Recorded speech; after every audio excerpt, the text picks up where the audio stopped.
শান্তিনিকেতন কাণ্ডে বামেদের আঘাত নিল বিজেপি। লাশের রাজনীতি করা বামেদের মজ্জাগত, এটা ওদের সহজাত বৈশিষ্ট্য।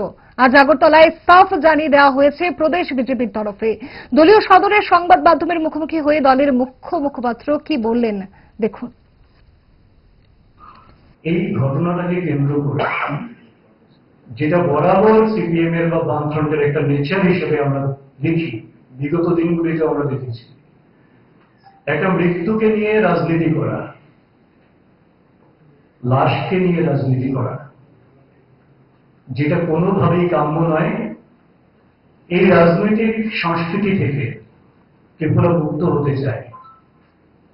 এই রাজনীতি থেকে ত্রিপুরা বেরিয়ে আসতে চেয়েছে বলেই 2018 এবং 23-এ অপশাসনের বিরুদ্ধে সুশাসন দেখছে বলেই পরপর দুবার ভারতীয় জনতা পার্টির সরকার গঠিত হয়েছে এবং মাননীয় মুখ্যমন্ত্রী প্রফেসর ডক্টর মানিক শাহ মহোদয় উনি পুলিশ প্রশাসনকে সম্পূর্ণ নিরপেক্ষভাবে কাজ করার জন্য উনি বারবার নির্দেশ দিচ্ছেন, যার জন্য বিভিন্ন দিক থেকে রাজ্যের ক্রাইমের সংখ্যা, অপরাধের সংখ্যা দিনের পর দিন কমছে, নিম্নমুখী গ্রাফ তার রয়েছে।